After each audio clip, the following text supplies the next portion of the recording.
In today's video, we check out a Gibson Supreme from 2015. This is the highest level of Gibson craftsmanship outside of the custom shop. So let's take a look at this seafoam green beast.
Hey guys, welcome back to Squealing Pig Guitars, the home of luxury shred machines here in Nottingham, England. My name is Keightley, and today I have the pleasure of showing you a gorgeous 2015 Gibson Les Paul Supreme. This guitar has some pretty wacky specs, so I can't wait to show you this guitar in more detail. So let's get it out of the case and see what it's all about. So here we have it in closer detail. This is the Gibson Supreme, and I've got a little close-up camera so I can show you some nice kind of B-roll shots of this guitar. If you don't know already, the Supreme model is the highest level of craftsmanship coming from Gibson USA just before the custom shop. And basically the Supreme line, the way I like to think of it is it's a bit like the Paul Reed Smith Modern Eagle. Basically this is the guitar that has the modern innovations, the most recent pickups, the flashy top, and new ideas and innovations from Gibsons that they don't want to put on their more traditional model. The Supreme comes on Les Pauls, SGs, 335s, and obviously these Florentines as well. But as I mentioned, this is from 2015. 2015 was definitely a very divisive year for Gibson. They tried to aim their products to fit a more modern guitar player, introducing wider nut widths, brass nuts, higher output pickups, coil splitting, all the 9 yards to make it easier for a modern guitar player to pick up a Gibson guitar. They even introduced robotic tuners, which have become a bit of a meme in the last couple of years. It's safe to say that year wasn't very successful for Gibson, and a lot of traditionalists didn't like it. But the Supreme was probably the best model that came out of that year. So let's run down the specs of this Gibson Supreme Florentine. So to start off with, we have a maple top on this, which is a thick cap of maple with the seafoam green finish, which has faded out a little bit. This is what it looked like brand new. It was definitely a more kind of in-your-face green, whereas now it's kind of faded to this beautiful turquoise, which I personally prefer. I think it looks a little bit more lived in and less kind of holographic. As we turn over, this is what makes the Supreme special. Basically, have a maple cap on the back here and a maple cap on the top. We've got a maple sandwich with a mahogany center. This has a really nice natural hue to it. It's a bit like a Les Paul Custom, how it has 5 plies of binding. Obviously this is a Florentine, so we have a hollowed out kind of LP shape. As we work our way to the neck, we've got a mahogany neck, and then we have a composite fretboard, which is a kind of replacement for ebony. This neck profile is the asymmetrical neck profile, and I can already feel that this neck is a lot wider than a typical Les Paul shape, which is obviously very reminiscent of the 2015 era. We have that brass nut there, which I think makes this guitar sound a bit snappier, has a little bit more sustain. Working our way to the headstock, we've got the Les Paul truss cover in gold with the Supreme logo in mother of pearl with the Gibson logo as well. Again, 5 plies of binding around the headstock, which I really like. We've got gold Grover tuners on this one, which have oxidized a little bit over the last couple of years. And as this is a 2015 guitar, we have that little picture of Les Paul on the back there. Going on to electronics, we have a mini humbucker in the neck, which I really like. These mini humbuckers sound incredible, have that kind of Firebird pickup sound, and really good for giving this guitar an extra level of versatility. The bridge pickup is the 492R pickup. What's really cool about this 492R pickup is that the slug coil is actually hotter than the screw coil, which is a very kind of common feature that you'd get in vintage humbuckers like the PAF. They wouldn't have all been wound the same, so they had this kind of inconsistency which allowed them to get the sound they did. It achieves that more warm PAF sound, which sounds really good. We then have some modern innovations. We've got the Nashville Gold Bridge, but with the titanium saddles, which is nice to see, and a stop tailpiece. Got some pretty cool knobs here. So these are just like a gold kind of volume knob with a mother of pearl kind of top to them. Looks a little bit like something you'd see on a Gretsch. I think it looks really nice. Got these big jumbo gold strap buttons so your strap doesn't fall off. Again, a fairly kind of innovative design. And as you can see, this body is way thicker than a usual Les Paul would be. It's probably a couple of millimeters thicker because of that extra arch of the back maple top. Both of these maple tops are carved, so it feels a little bit like a violin, and it definitely has a little bit of weight to it. But it definitely makes for a very ornate, beautiful looking instrument. So that's pretty much all the specs of this Gibson Supreme, so I better show you how it sounds. So let's get into the tone demonstration of this Gibson Les Paul Supreme from 2015. As always with all these demos, I'm using my Kemper Profiler, I'm using an AC30 preset with some tremolo effects, reverb, and I'm going to be putting a tube screamer on for the more distorted parts. Starting on that mini humbucker, let's just hear some simple chords first.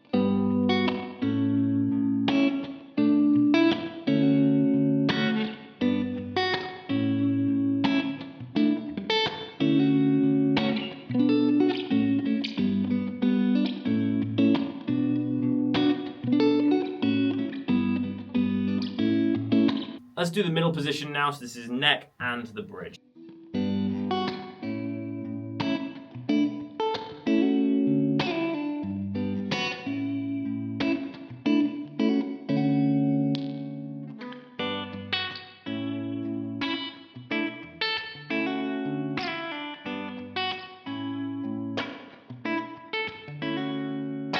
So straight off, some really nice mellow and vintage tones.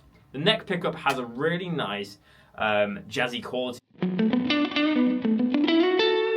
be really good with some long reverb trails and a tremolo pedal.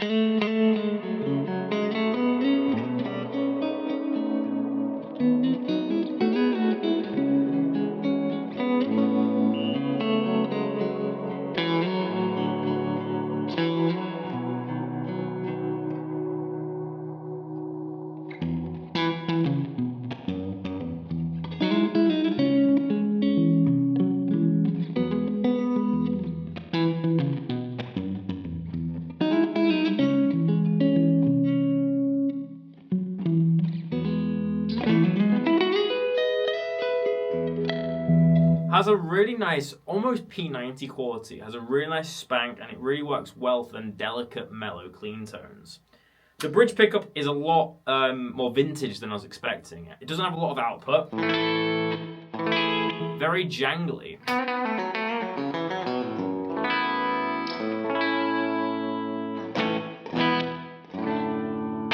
See how it deals with gain later, but it's a nice sounding pickup. I really like the sound of them both together. I think it's a really beautiful sound indeed.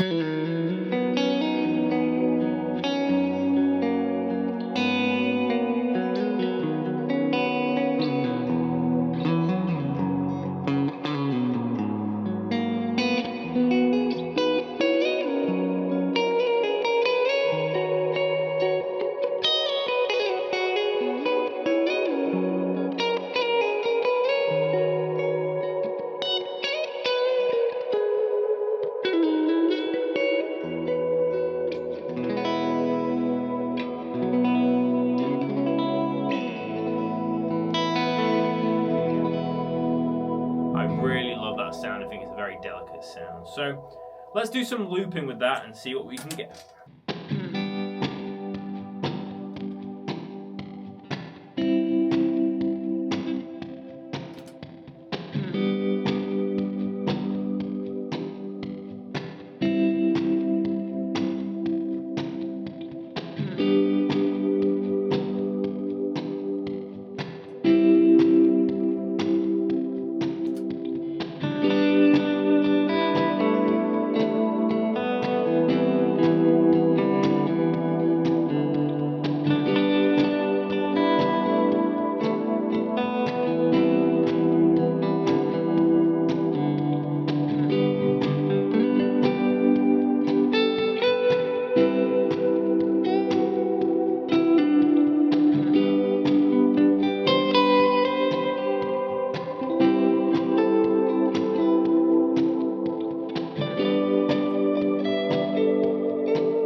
Weekend by John Mayer there. I think with a tremolo pedal on that, that neck pickup, it has a really nice balance quality, nice P90 type sound. I know mini humbucker obviously is a humbucker, but it does have that kind of more trebly sound because obviously it's a smaller footprint. Really nice tones there. Let's do another loop now.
Tones today, I'm just going to be running the same amplifier. I'm just going to add a tube screamer, and I've also got a fuzz pedal that I can use as well to boost that front end. So let's just hear some simple chords on that bridge pickup.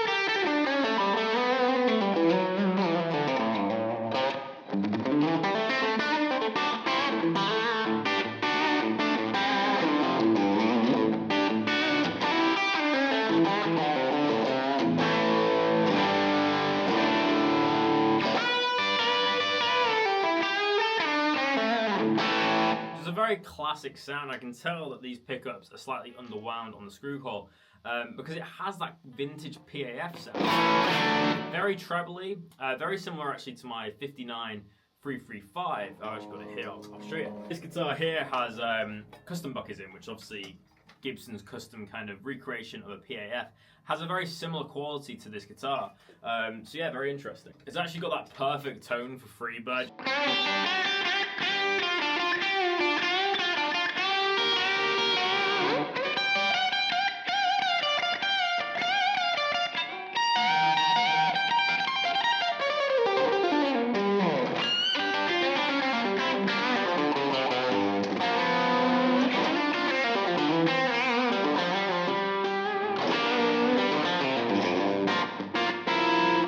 Fun tone, I really like that.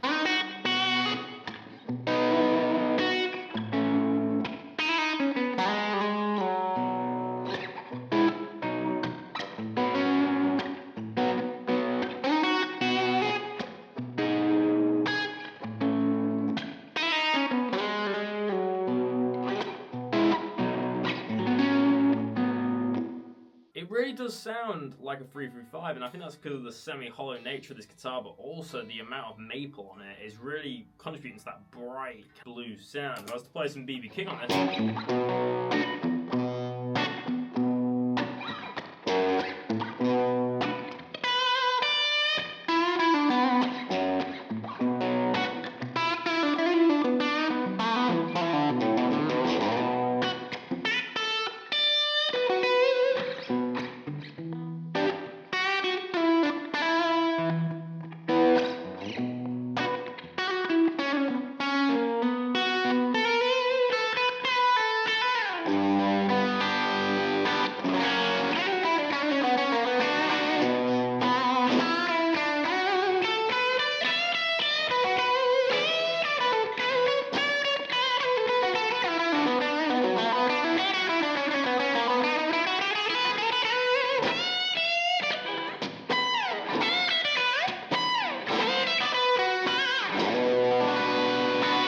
See how the neck pickup deals with that type of tone.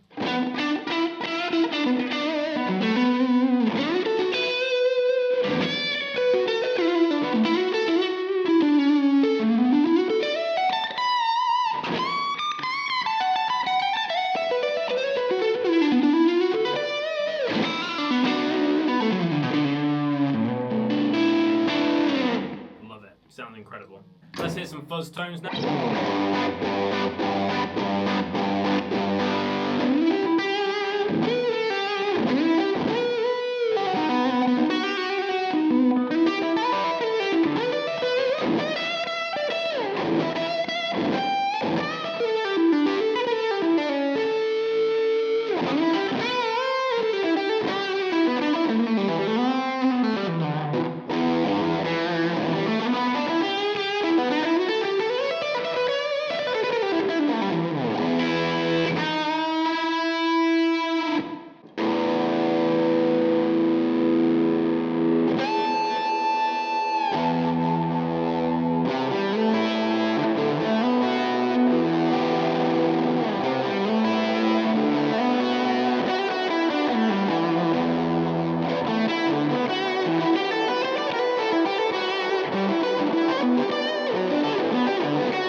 So guys, what are my final thoughts on this beautiful guitar? Obviously from the tone demo, as you can hear, it's a very versatile guitar. Definitely favoured towards the more mellow and more low gain guitar player. You can definitely fuzz it up and get some really good blues tones, but I wouldn't be playing metal on this guitar and I wouldn't be playing heavy rock on this guitar.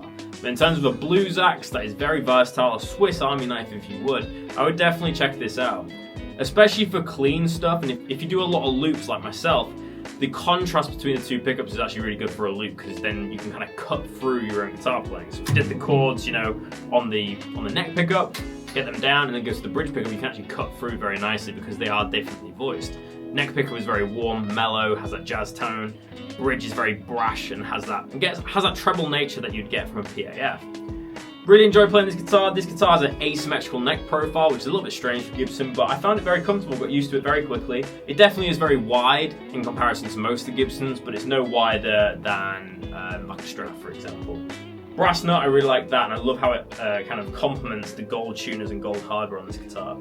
I think this is a very special instrument coming from a year of Gibson that definitely wasn't their best. This guitar was definitely a best example from that year, and it's a really awesome guitar. But most importantly, guys, let me know in the comment section below, what do you think of the Gibson Les Paul Supreme Florentine? Do you like it or do you hate it? Let me know in the comment section below.